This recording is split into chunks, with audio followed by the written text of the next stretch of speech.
अस्सलाम वालेकुम, welcome back to the another video. आज की वीडियो में मैं ऐसी बीमारी, एक ऐसी इल्लत की बात करने जा रहा हूँ जो हमारे मुआशरे में, जो हमारे मुल्क में तेजी से बढ़ती चली जा रही है, जिसका नाम है फैमिली व्लॉगिंग। इसी फैमिली व्लॉगिंग की आड़ में एंटरटेनमेंट के नाम ये लोग हर वो गलत चीज को प्रमोट कर रहे हैं, हर वो गलत चीज को नॉर्मलाइज कर रहे हैं कि जिसका नुकसान इनको तो बिल्कुल नहीं है, लेकिन हमारे पाकिस्तान की नौजवान नस्ल को ये लोग ये बात करते हैं कि हम कोई उस्ताद थोड़ी हैं जो हम सबको एजुकेट करें, हम सबको अवेयर करें। तो मैं आपको बताता चलूं कि अगर आपको 30 से 40 लाख अवाम देख रही है तो आपके ऊपर ये जिम्मेदारी आयद हो जाती है कि आप इनको एजुकेट करें, आप इनको अवेयर करें, सोशल अवेयरनेस दें। लेकिन मेरे ख्याल से आप लोगों को तो अभी खुद एजुकेशन की जरूरत है। आप लोग क्या अपनी नौजवान नस्ल को सही और गलत में फर्क बताएंगे? आप लोग तो खुद ही एक ऐसी दलदल में फंस चुके हो कि जहाँ पे आप चाहकर भी बाहर नहीं निकल सकते। बेटिंग एप्स को प्रमोट करना, आप लोग कितना स्मूथली इस सब को नॉर्मलाइज कर रहे हैं पाकिस्तान में। ये हर वो चीज को इतनी आसानी से और इतना स्मूथली नॉर्मलाइज करते चले जा रहे हैं पाकिस्तान में कि जिसका सारा असर पाकिस्तान की नौजवान नस्ल को हो रहा है। वो नौजवान नस्ल कि जिसके ऊपर डिपेंड करता है पाकिस्तान, उन नौजवानों के माइंड में अभी से ये बैठ चुका है कि अगर हमने कुछ बड़ा करना है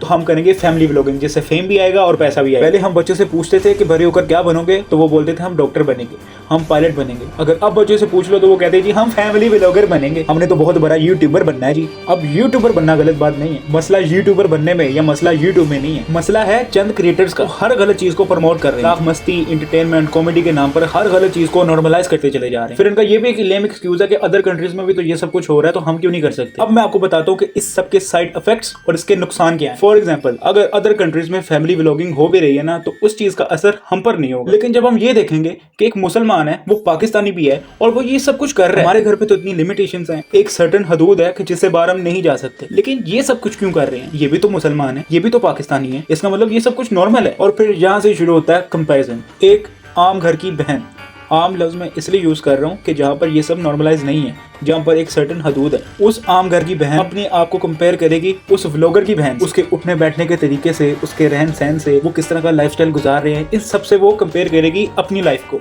एक नॉर्मल घराने की बहू, एक शोहर की बीवी खुद की लाइफ को कंपेयर करेगी उस व्लॉगर की लाइफ से, उसके रहन सहन से, उसके लाइफस्टाइल से, उसके उठने बैठने के तरीके से वो अपनी लाइफ को कंपेयर करेगी उसके साथ। और उसके माइंड में कहीं ना कहीं ये बात आएगी, अगर वो कर रहे हैं फैमिली व्लॉगिंग, अगर वो दिखा रहे हैं माँ बहन, तो उसमें क्या ही गलत है, वो कम से कम पैसे तो कमा रहे हैं ना। लेकिन ऑन दी अदर हैंड वही बीवी जो अपनी लाइफ को उस व्लॉगर की बीवी की लाइफ से कंपेयर कर रही थी, उसका अपना शोहर दिन रात बाहर मेहनत करता है, हलाल रोजी कमाता है और अपनी बीवी, अपने बच्चों को ला करता है, लेकिन फिर भी कहीं ना कहीं उसके दिल में ये बात जरूर होती है कि काश मैं भी इस तरह का लाइफस्टाइल गुजार, काश कि उसके शोहर के पास भी वही बड़ी गाड़ी हो जो उस व्लॉगर के पास है। क्या होगा कि अगर वो फैमिली व्लॉगिंग कर रहा है, क्या होगा कि वो हराम की कमाई है। लेकिन सबकी ऐसी सोच नहीं होती, कुछ लड़कियां इनको नापसंद भी करती हैं। हमेशा ये बात कहूंगा कि कभी भी इन डेली ब्लॉगर्स के लाइफस्टाइल, इनके रहन सहन, की जिंदगी गुजारने के तरीके से, इनकी नई नई गाड़ियां देखकर कभी भी इंप्रेस नहीं, क्योंकि आपको नहीं पता कि इन्होंने क्या चीज को दाव पे लगाया हो, ये किस चीज का सेक्रीफाइस कर रहे हैं। ये सेक्रीफाइस कर रहे हैं अपने घर की इज्जतों का, ये सेक्रीफाइस कर रहे हैं प्राइवेसी का। ये लोग प्रैंक की आड़ में अपना कैमरा अपनी बहन के रूम तक भी ले जाते हैं। पूरा सोशल मीडिया इनकी बहनों और इनकी बीवियों की वीडियोस के साथ भरा हुआ है। और वो कुछ ऐसी चीज होती है जो व्लॉग में नॉर्मली लोग नहीं नोटिस करते, लेकिन वो जब टिकटॉक पर है ना, तो उसका कैप्शन होता है कुछ नोट किया, और फिर सब कमेंट्स में बोलते हैं हाँ मैंने ये चीज नोट किया, हाँ मैंने ये देखा। और उनमें से एक कमेंट ये भी होता है लेजेंड्स फोकस ऑन टारगेट। अब वो टारगेट क्या होता है? इनकी बहन, इनकी बीवी। और ये सब देखने के बाद भी इनको गैरत नहीं आती। बहन दिखाकर पैसे कमा रहा है, बीवी दिखाकर पैसे कमा रहा है। ये जुमला एक गैरतमंद मर्द के लिए किसी खंजर से किए हुए जख्मों से कम नहीं। लेकिन बात तो यहाँ पर गैरतमंद मर्द की हो रही है ना, व्लॉगर्स की थोड़ी, जिनको दिन रात अपनी बीवी के बारे में, अपनी बहन के बारे में सोशल मीडिया पर गलत गलत बातें देखकर भी गैरत नहीं आती, और उनको ये नसीहत नहीं होती कि हमें ये सब छोड़ देना चाहिए, तो उनसे आप क्या ही उम्मीद लगा सकते। लेकिन भाई बदमाशी फुल ऑन है। अभी मेरे पास कुछ क्लिप्स हैं जिनको दिखाकर मैं उसके कॉन्टेक्स्ट से आगे बात करूं। सबसे पहले ये वीडियो देखें। आपकी भाभी हो चुकी है रेडी, अभी मैं आपको दिखाने लगा हूं, ठीक है?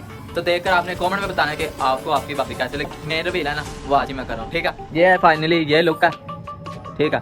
ये उस दिन में ये क़यामत डा रही, तो आज भी क़यामत डा रही है। अस्तगफिरुल्लाह, अस्तगफिरुल्लाह। मतलब आपने इसके अल्फाजों पे गौर किया? ऐसा लग ही नहीं रहा कि ये अपनी वाइफ की बात कर रहा है, ऐसा लग रहा है कि ये किसी चीज की बात कर रहा है, किसी गाड़ी की बात कर रहा है। कि मेन रिवील तो मैं आज कर रहा हूँ, ये है जी लुक फ्रंट और बैक से। और आपने कमेंट्स में बताना कि आपको ये चीज कैसी लगी। और अब आप मुझे ये बताएं कि ये किस चीज का साइड इफेक्ट। अगर आप जाकर इन लोगों की यूट्यूब सर्च हिस्ट्री चेक करेंगे ना, तो आपको यही फैमिली व्लॉगर्स ही मिलेंगे, और उन्हीं से इंस्पायर होकर ये लोग ये सब कर रहे हैं। ये वो हर चीज को नॉर्मलाइज करते जा रहे हैं हमारे मुआशरे में, जिसकी इस्लाम में भी इजाजत नहीं है और जिसको पसंद भी नहीं किया जाता। आज भी ऐसे कई घराने हैं जहाँ पर सर्टेन सर्टेन हदूद होती है बहन भाई के दरमियान, बाप और बेटी के दरमियान। हाँ ठीक है, भाई बहनों में प्यार होता है, बेटी और बाप में प्यार होता है, लेकिन एटलीस्ट वो सब कुछ रिकॉर्ड तो नहीं ना कर रहे वो सब। ये सब तो वो मोमेंट्स होते हैं जो आपके दिल में कैप्चर होने चाहिए, कैमरे में नहीं। और अगर कैमरे में होते भी हैं तो वो सिर्फ आप तक महदूद रहने चाहिए। 4 लाख अवाम को या 40 लाख अवाम को दिखाना जरूरी नहीं है वो सब। इनका एक और भी लेम एक्सक्यूज होता है, तो मैंने सोचा कि मैं उस पर भी बात करूंगा, लेकिन तभी मेरी नजर के सामने एक वीडियो आ गई, तो मैंने सोचा क्यों ना आपको वो वीडियो दिखाकर मैं उस कॉन्टेक्स्ट से आगे 2 बातें करूंगा। आप इसी माल देंगे।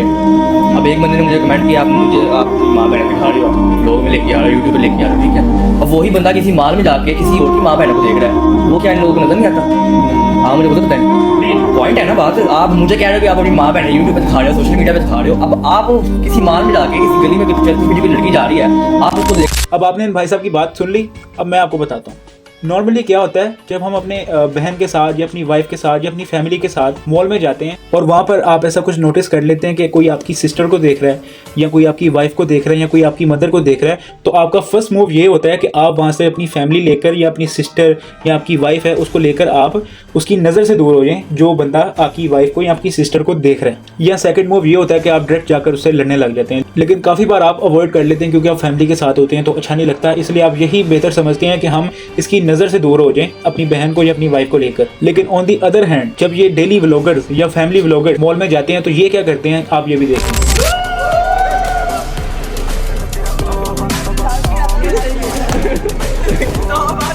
लाइव ऑडियंस भी आगे एंजॉय करने के लिए। Thank you so much guys, thank you, अल्लाह हाफिज़। मतलब एक शोहर अपनी बीवी का डांस रिकॉर्ड कर रहा है, वो भी पब्लिक प्लेस पर, और जब लोग इकट्ठा होना शुरू होते हैं तो ये शोहर बोलता है कि जी लाइव ऑडियंस भी आ गई है एंजॉय करने के लिए, thank you so much. Can you imagine कि ये एक शोहर है जो अपनी बीवी को पब्लिक प्लेस पर नचवा रहा है, और फिर जब आवाम इकट्ठी हो रही है तो ये बोलता है कि जी वो भी एंजॉय करने के लिए आ गए, थैंक यू सो मच। मतलब ये किस चीज को प्रमोट कर रहे हैं, मुझे ये नहीं समझ आती, ये क्या एड्रेस कर रहे हैं हमारे यूथ को। मतलब वहां पर जो 3-4 लोग खड़े हुए थे उन्होंने तो देखा ही है, लेकिन उसके बाद जब ये वीडियो यूट्यूब पर अपलोड होगी तो उसके बाद 30 से 40 लाख लोग भी देखेंगे सब। मतलब ये सब फैमिली व्लॉगर्स ने उन सब लड़कों को सहूलत दे दिया, ये एडवांटेज दे दिया है कि आप मॉल्स में जाकर या बाजारों में जाकर लड़कियां ना देखें, आप घर पे बैठे हैं, हम आपको मोबाइल पे दिखाते हैं सारा कुछ।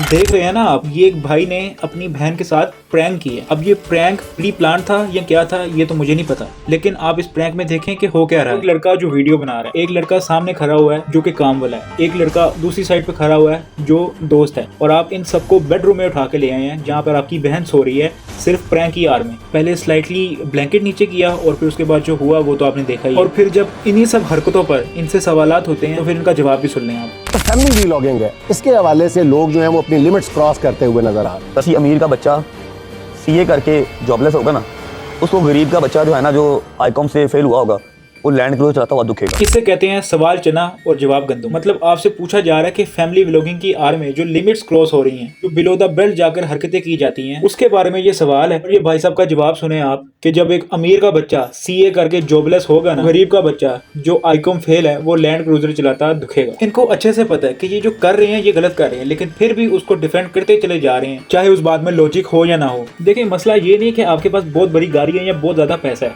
मसला ये है कि you setting a wrong standards, गलत स्टैंडर्ड्स आप मुआशरे में सेट कर रहे हैं और आप उसको मुसलसल डिफेंड करते चले जा रहे हैं। आप अपनी गलती मानने को तैयार नहीं हैं कि मुआशरे में सबसे बड़ी बिगाड़ की वजह आप लोग हैं। 11 बजे से लेकर रात 3 बजे तक टिकटॉक लाइव बैठते हैं, ठीक है। मंथ एंड पे मिनिमम से minimum 4 million 3.5 million, I think यह चीज़ आपने नहीं देखी।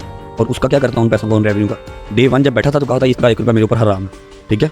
मेरे बाहर जो माइयाँ आती हैं, बीबियाँ आती हैं, फिर कम से कम 20 घर में कराए मेरे ऊपर है हर महीने। अब ये पैसे कमाए किस तरह जाते हैं ये भी देख लीजिए।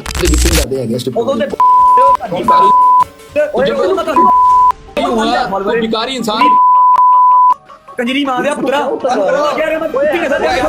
मतलब आप अपनी डिसओबीडियंस को हर तरीके से जस्टिफाई करना चाहते हैं। मतलब इससे हरगिज़ ये फर्क नहीं पड़ता कि आप हलाल कमा रहे हैं या हराम, लेकिन आप डोनेशंस दे रहे हैं, आप घरों के रेंट दे रहे हैं। खैर इस पर मैं ज़्यादा लंबी चौड़ी डिस्कशन नहीं करूँगा। अल्लाह ताला की ज़ात है, वो किसी के 10 रुपये भी कबूल कर सकती है, और अगर किसी के कबूल नहीं करने तो वो 4 करोड़ भी कबूल नहीं करेंगे। लेकिन इन जैसे लोगों का अपना ही फैंटेसी वर्ल्ड है, इनका अपना ही रिलीजियस वर्ल्ड व्यू है। ये हराम काम कर रहे हैं, हलाल काम कर रहे हैं, गलत काम कर रहे हैं, सही काम कर रहे हैं, लेकिन हर साल हज और उम्रे पे जा रहे हैं। हैं और डोनेशंस करते चले जा रहे हैं, और ये लोग इसी तरह जस्टिफाई करते हैं अपनी डिसओबीडियंस को और अपने हर हलाल और हराम कामों। अब मैं काफी बार कोशिश करता हूँ कि इनको किसी तरह इग्नोर किया जाए, लेकिन इस तरह ये फैले हुए हैं सोशल मीडिया पर कि ना चाहते हुए भी ये सामने आ जाते हैं आपके। अब ये क्लिप देख लें इनकी। 1 मिलियन व्यू मुझे चाहिए अल्लाह नबी के सदक़े में। मेरी कोई औकात नहीं है, ना आपकी कोई औकात है, सिर्फ अल्लाह नबी के सदक़े में हमने अपनी जो एक पावर है ना।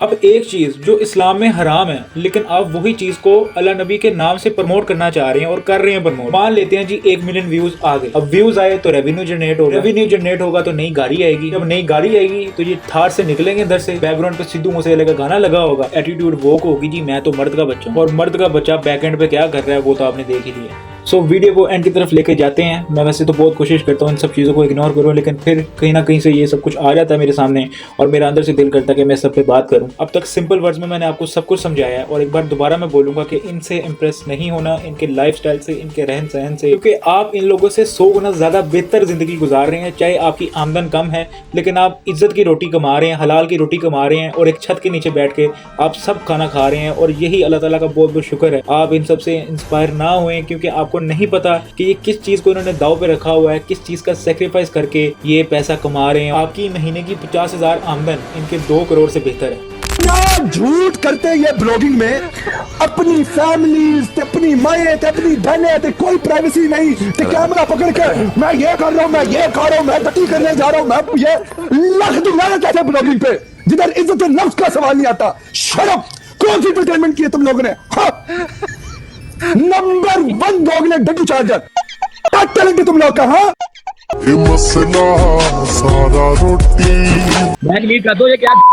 सो अब तक के लिए तो सिर्फ इतना ही, लेकिन आगे भी अगर ऐसी कोई चीज़ आएगी तो उसमें मैं ज़रूर बात करूंगा। और इसके अलावा अगर आप क्रिकेट लवर हैं तो आगे आने वाली चैंपियंस ट्रॉफी में आप मेरी वीडियोस देख सकेंगे इसी चैनल पे। हर मैच के बाद मेरी वीडियो भी आएगी, हम उस पर मीम्स रिव्यू भी करेंगे, क्रिकेट पर भी बात करेंगे। तो अगर आप ये सब देखना चाहते हैं तो चैनल को सब्सक्राइब करके बेल के आइकन को दबा दें, ताकि मेरी आने वाली वीडियोस का नोटिफिकेशन आप तक पहुंच सके। और वीडियो को लाइक करके कमेंट्स बॉक्स में अपनी कीमती राय से जरूर आगाह कीजिएगा कि क्या मैंने ये सब बातें सही बोली हैं, क्या यही वजह है मुआशरे के बिगाड़ की। अभी भी ऐसी बहुत सी बातें हैं जिनको मैंने कवर करना है, लेकिन किसी और वीडियो में, क्योंकि ये वीडियो ऑलरेडी बहुत लेंथी हो चुकी है। सो आगे आने वाली वीडियोस में भी इस बारे में भी बात करेंगे, इसके अलावा क्रिकेट पर भी बात होगी। So stay tuned, I will see you in the next video, bye.